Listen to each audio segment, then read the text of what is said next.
সাধকের দেহ মন হাওয়া ও আত্মতত্ত্বকে জ্ঞানের উপাদান হিসেবে না জেনে ভজন সাধন বৃথা।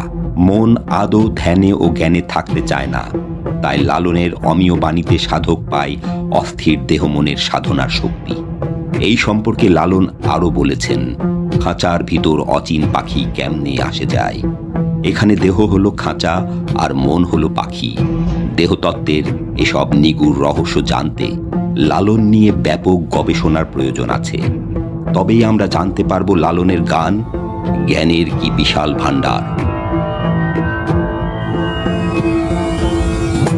সাঁইজি লালনের সঙ্গীতে ধর্মীয় সাধনার মূল ধ্যান তত্ত্বে শ্বাস প্রশ্বাস বা দমের উপর বিশেষ গুরুত্ব দেয়া হয়েছে।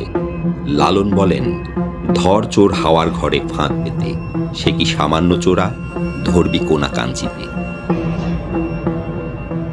দেহের যতক্ষণ শ্বাস ততক্ষণ আশ বলে একটি প্রবাদ রয়েছে। হাওয়া বা দম বন্ধ হলে তা মৃত। বাউল সম্প্রদায় হাওয়ার গতিধারা নিয়ন্ত্রণের জন্য যোগ সাধন ও সার্বক্ষণিক ধ্যানের উপাদান হিসেবে আপন সত্তার রকম ও প্রকারের উপর সর্বদা সচেতন। বাউল নিজস্ব অবস্থানে অবলোকন করে হাওয়া নামক অস্থির পোষা পাখিটিকে। এই হাওয়াই হল মনের চলাচলের পথ।